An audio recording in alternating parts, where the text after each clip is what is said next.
ሰላም ጤና ይስጥልን ውድ የክንፋን መረጃ ቤተሰቦቻችን የተመረጡና ወቅታዊ ዜናዎችን ይዘንላችሁ መጥተናል። አብራችሁን ቆዩ። በቅድሚያም አርዕስተ ዜናውን እናሰማችኋለን። የባህር በር ከመፈለግ መጀመሪያ የሀገር ውስጥ ግጭት አቁሙ መባሉ ተሰማ። መከላከያ ሰራዊት ከአንዳንድ አካባቢዎች መውጣቱን ተከትሎ የጸጥታ ስጋት ማስከተሉ ተገለጸ። የፈረንሳይ የዜና አገልግሎት ጋዜጠኛ ወደ ትግራይ ክልል እንዳይበር ተከለከለ። በዋሽንግተን ዲሲና ለንደን ከተሞች በርካታ ኢትዮጵያንና ትውልደ ኢትዮጵያንን የሚያሳትፍ ሰላማዊ ሰልፍ ሊካሄድ መሆኑ ተሰማ። የእነዚህን ዝርዝር ዜናዎች ይዘንላችሁ መጥተናል። እስከ መጨረሻው አብራችሁን ቆዩ። መረጃዎቻችን በየጊዜው እንዲደርሷችሁ ቻናላችንን ሰብስክራይብ በማድረግ የደወል ምልክቷን ይጫኑ። ሰሞኑን የፌዴራል የጸጥታ ኃይሎች ከተለያዩ አካባቢዎች ሙሉ ለሙሉ ወይም በከፊል መውጣታቸውን ተከትሎ በአካባቢው ነዋሪዎች ዘንድ ከፍተኛ የጸጥታ ችግር መፈጠሩን ነዋሪዎች ገለጹ። በተለያዩ የሀገሪቱ ክፍል የሚገኙ ነዋሪዎች የፌዴራል ኃይሎች ከሰፈሩባቸው አካባቢዎች ለቀው መውጣታቸውን ተናግረዋል። ይህም የኃይል ስምሪት ለውጥ በትግራይ ክልል እየታየ ካለው ውጥረት ጋር ተያይዞ ወደ ሰሜኑ የሀገሪቱ ክፍል እየተደረገ ያለ ዳግም ስምሪት ሳይሆን አይቀርም ተብሏል። በደቡብ ኢትዮጵያ ክልል ጋርዱላ ዞን ደራሼ ወረዳና በኦሮሚያ ክልል ቀሌም ወለጋ ዞን አንፊሎ ወረዳ የሚገኙ ነዋሪዎች የኢትዮጵያ መከላከያ ሰራዊት የተወሰኑ አካባቢዎችን ለቀው መውጣቱን ተከትሎ የጸጥታ ክፍተት መፈጠሩንና ይህም ለግጭት መንስኤ እየሆነ መምጣቱን ተናግረዋል። የኤኤፍፒ ዘጋቢዎችም በትግራይ አዋሳኝ አካባቢ ተመሳሳይ የወታደራዊ እንቅስቃሴና የጦርነት ስጋት መኖሩን አረጋግጠዋል። በደራሼ ወረዳ የሚገኙ ነዋሪዎች እንደሚሉት በአካባቢው ሰፍረው የነበሩ የፌዴራል ኃይሎች ከአንድ ሳምንት በፊት አካባቢውን ለቀው መውጣታቸውን ተከትሎ በተቀናቃኝ ቡድኖች መካከል ግጭት ዳግም አገርሽቷል። ስማቸው እንዳይጠቀስ የፈለጉ አንድ ነዋሪ የመከላከያ ሰራዊት በነበረበት ወቅት ሰላም ነበር፣ እነሱ ሲወጡ ግን ግጭቱ እንደገና ተቀሰቀሰ ሲሉ ገልጸዋል። እንደ አውሮፓውያኑ በ2017 የቀድሞ የሰገን ዞን መፍረስን ተከትሎ ምላሽ ያላገኙ መዋቅራዊ ጥያቄዎች ለአካባቢው አለመረጋጋት ዋነኛ መንስኤ መሆናቸውን ነዋሪው ገልጸዋል። ቀደም ሲል የጋርዱላ፣ የኮንሶ፣ የቡርጂና የአማሮ አካባቢዎችን በአንድ ላይ አቅፎ የነበረው ይህ ዞን ከፈረሰ በኋላ በጎረቤት ማህበረሰቦች መካከል በተለይም በኮንሶና በደራሼ እንዲሁም በደራሼና በጉርማይዴ መካከል ያለውን አለመግባባት እየተባባሰ መምጣቱን አስረድተዋል። የመዋቅራዊ ጥያቄው መሰረታዊ ምላሽ እስካላገኘ ድረስ ሁኔታው በዚሁ የሚቀጥል ይመስለኛል ሲሉ የገለጹት ነዋሪው በአካባቢው ያለው ሰላም በአብዛኛው የተመሰረተው በፌዴራል ኃይሎች በስፍራው መኖር ላይ መሆኑን አክለው አስረድተዋል። በተመሳሳይ በቄለም ወለጋ ዞን የሳዮ እና አንፊሎ ወረዳ ነዋሪዎች ወጣቶችን በግዳጅ ወደ ውትድርናና የመመልመል ዘመቻ መኖሩንና የመከላከያ ሰራዊት ክፍሎች ከባድ መሳሪያዎችን በመያዝ ወደ ጋምቤላ ክልል አቅጣጫ እየተንቀሳቀሱ መሆኑን ነግረውኛል ሲል አዲስ ስታንዳርድ ዘግቧል። የጸጥታ ኃይሎች ስምሪት ለውጥ ተከትሎ የታየው ስጋት በአንዳንድ አካባቢዎች ወደ አስከፊ ግጭት አምርቷል። ረቡዕ ዕለት የአካባቢው ነዋሪዎችና የህዝብ ተወካዮች ምክር ቤት አባላት እንደገለጹት በጋሞ ዞን በሁለት ወረዳዎች በተከሰተ ግጭት ቢያንስ 15 ሰዎች ሲገደሉ ሌሎች በርካታ ሰዎች ደግሞ ቆስለዋል።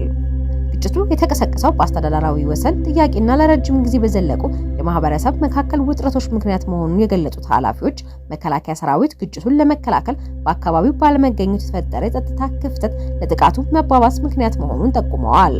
በትግራይ ክልል አቅጣጫ ደግሞ ሰፊ የሰራዊት ስምሪት የተደረገ መሆኑን የሚያሳዩ መረጃዎች እየወጡ ነው። የኤኤፍፒ ዘገባ እንደሚያመለክተው የምዕራባዊ ዲፕሎማሲያዊ ምንጮች የኢፌዴሪ መከላከያ ሰራዊትና የትግራይ ኃይሎች ወደ ክልሉ አዋሳኝ ድንበሮች እያመሩ መሆኑንና ይህም የጦርነት ስጋት ማስከተሉን ገልጸዋል። መከላከያ ሰራዊት ትግራይን እየከበበ ነው ያሉት ምንጩ ሌላ የትግራይ ምንጭ ደግሞ ሁኔታው ከፍተኛ የኃይል እንቅስቃሴ በማለት ገልጸውታል። ዓለም አቀፉ ማህበረሰብ በግጭቱ ተሳታፊ ወገኖች ላይ ግፊቱን ካልተቀጠለና አለመግባባቶችን በውይይት እንዲፈቱ ካላደረገ የጦርነት ስጋቱ ይበልጥ እየጨመረ ይሄዳል ሲሉ የትግራይ ምንጮች አክለው ገልጸውልኛል ሲል ሚዲያው ዘግቧል። በአማራ ክልል ሰሜን ወሎ ዞን በቆቦ ከተማ የሚገኙ ነዋሪዎች እየጨመረ የመጣ ውጥረትና የፌዴራል እንዲሁም የክልል ኃይሎች ወደ ከተማ መግባታቸውን ገልጸዋል። ነዋሪዎቹ እንደተናገሩት የኢፌዴሪ መከላከያ ሰራዊት በቅርቡ በአፋር በኩል ወደ ከተማዋ የገባ ሲሆን ከአንድ ቀን በፊት ደግሞ የአማራ ክልል ልዩ ኃይሎች በቆቦ መታየታቸውን ጠቁመዋል። በአካባቢዋ እየዋኘ የመጣው ስጋት ተከትሎ ሲቪሉ ማህበረሰብ ገንዘብ ከባንክ ማውጣትና የምግብ ቁሳቁሶችን በማከማቸት ላይ እንደሚገኙም ተናግረዋል። የአማራ ብሔራዊ ንቅናቄ አብን ባሳለፍነው ሳምንት ባወጣው መግለጫ በክልሉ ያሉ የጸጥታ ኃይሎች ስምሪት ማነስና የህግ ማስከበር ስራዎች መዳከም የሲቪሉ ማህበረሰብ ከፍተኛ ዋጋ እንዲከፍል እያደረገው መሆኑን በመጥቀስ የፌዴራልና የክልሉ መንግስት ለጸጥታ ክፍተቱ ልዩ ትኩረት እንዲሰጡት አሳስቧል። ፓርቲው አክሎም የፌዴራልም ሆነ የአማራ ክልል መንግስት የጸጥታ ክፍተቶችና የመልካም አስተዳደር እጥረት ባሏቸው አካባቢዎች ላይ ልዩ ትኩረት እንዲሰጡ አሳስቧል። ይህ ክስተት የተሰማው ህዝባዊ ወያኔ ሓርነት ትግራይ ህወሓት ባሳለፈው ሳምንት ባወጣው መግለጫ የፌዴራል መንግስቱ ወደ ትግራይ ሰራዊቱን እያንቀሳቀሰ ነው ሲል መክሰሱንና ለአዲስ ወታደራዊ ጥቃት ዝግጅት እያደረገ ነው ሲል ማስጠንቀቂያ መስጠቱን ተከትሎ ነው። ይሁን እንጂ የፌዴራል መንግስቱ ስለተባለው የሰራዊት ስምሪት እስካሁን በይፋ የሰጡት መግለጫ የለም። እነዚህ ክስተቶች እየተፈጠሩ ያሉት በኢትዮጵያና በኤርትራ መካከል ያለው ግንኙነት በሻከረበት ወቅት ነው። የኢትዮጵያ የውጭ ጉዳይ ሚኒስትር ዶክተር ጌዲዮን ጢሞቴዎስ ለኤርትራ አቻቸው ኡስማን ሳለ መሐመድ በጻፉት ደብዳቤ ኤርትራ የኢትዮጵያ ሉዓላዊነትን በመጣስና ከአማጺ ቡድኖች ጋር በመተባበር ወታደራዊ ዘመቻ እያካሄደች ነው ሲሉ ከሰዋል። በመሆኑም የኤርትራ ኃይሎች በአስቸኳይ ከኢትዮጵያ ግዛት እንዲወጡ አሳስበዋል። ከሁለት ቀን በኋላ ምላሽ የሰጠችው ኤርትራ የኤርትራ ጦር በኢትዮጵያ ግዛት ውስጥ የተንቀሳቀሰ ነው የሚለው የኢትዮጵያ ክስ ሐሰተኛና የተቀነባበረ ስትል ውድቅ አድርገዋለች። በተያያዘ ዜና ድምፀ ወያኔ ቴሌቪዥን ዛሬ ሰራተኞቹን በድንገት ሰብስቦ እያንዳንዱ ሰራተኛ ጋዜጠኛ ወደ በረሃ ወጥቶ መዋጋት እንዳለበት ስራ አስኪያጁ ለጋዜጠኞቹ ተናግረዋል።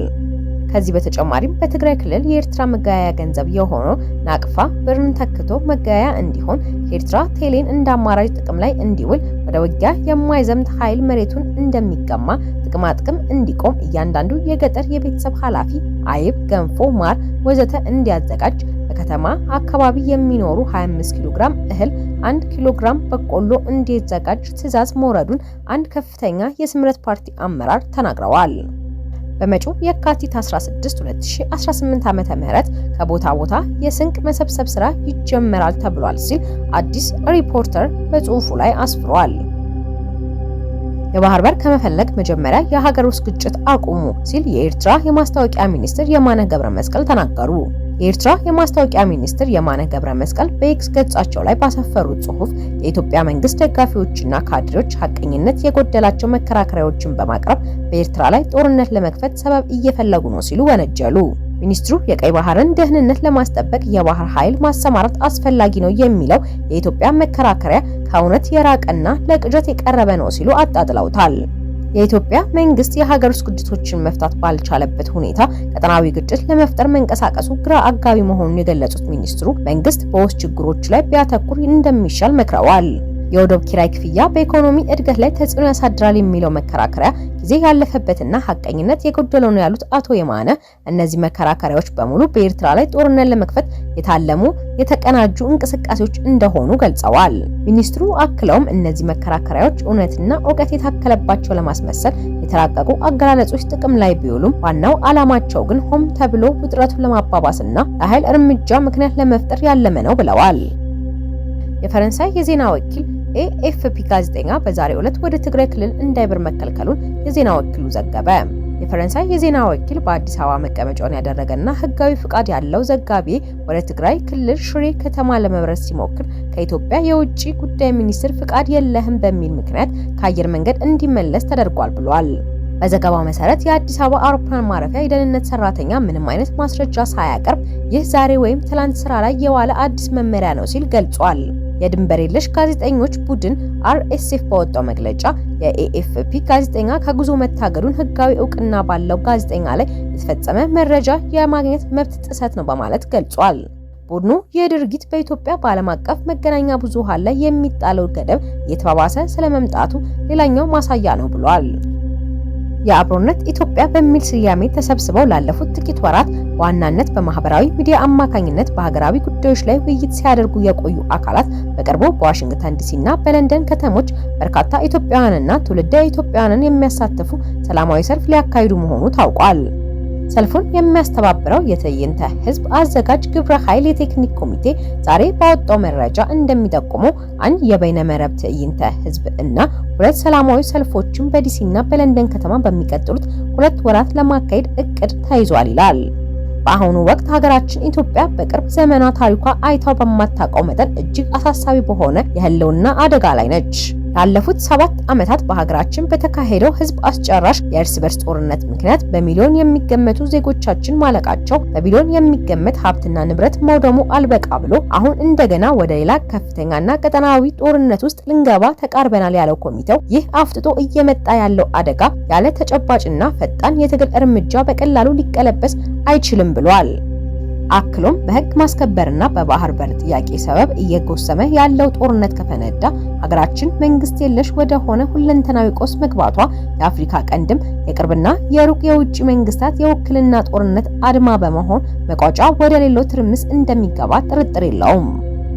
ይህንን እውነታ የተገነዘብን ኢትዮጵያውያን ወደ ተጨባጭ የህዝባዊ እምቢተኝነት ትግል ለመግባትና እየመጣ ያለውን አደጋ ለመቀልበስ የሚያስችል የሐሳብ ዝግጅት ላለፉት 3 ወራት ስናካሄድ ቆይተናል በማለት አውስቷል። አሁን ላይ የሐሳብ ዝግጅቱ ተጠናቆ ወደ ተግባራዊ እንቅስቃሴ ለመግባት የሚሰራ አንድ ግብረ ኃይል መቋቋሙ የተነገረ ሲሆን ግብረ ኃይሉ ከተለያዩ ተቋማትና ታዋቂ ግለሰቦች የተውጣጡ 25 የምክር ቤት አባላትና 7 የቴክኒክ ኮሚቴ አባላት እንዳሉት ይፋ ሆኗል። ሁሉን አቀፍ በሆነ አግባብም ኢትዮጵያን እንዲመስልና ሰፊ ማህበራዊ መሰረት እንዲኖረው ተደርጎ የተቋቋመ ግብረ ኃይል ነው ያለው ኮሚቴው በቀዳሚነት ሊካሄድ የታሰበው የበይነ መረብ ትዕይንተ ህዝብ በዩቲዩብ ከ1 ሚሊዮን በሳተላይት ቴሌቪዥን ከ10 ሚሊዮን ያላነሰ ህዝብ በቀጥታ ስርጭት እንዲከታተለው ታቅዶ የሚካሄድ ነው። በቀጣይም በዋሽንግተን ዲሲና በለንደን የሚካሄዱት ሰላማዊ ሰልፎችም ኢትዮጵያውያንን ከብዙ ዓመት በኋላ ለመጀመሪያ ጊዜ በብሔር በሃይማኖትና በፖለቲካ ርዕዮተ ዓለም ሳይለያዩ በብዙ ሺህ የሚቆጠር መጠን በገፍና በጋራ ወጥተው የሚሰለፉባቸው በአይነታቸው ልዩ እና ታሪካዊ ሰልፎች እንዲሆኑ ታቅዶ እየተሰራ ነው ተብሏል።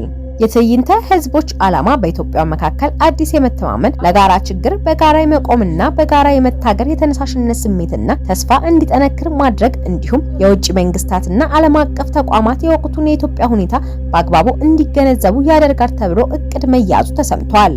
በመጪው ማክሰኞ የካቲት 17 ቀን 2018 ዓ.ም በኢትዮጵያ አቆጣጠር ከአመሻሹ 12 ሰዓት ጀምሮ የግብረ ኃይሉ ተወካዮች ትዕይንተ ህዝቦቹ መቼና እንዴት ሊካሄድ እንደታሰበ በመገናኛ ብዙሃን ዝርዝር ጋዜጣዊ መግለጫ እንደሚሰጥ ይጠበቃል።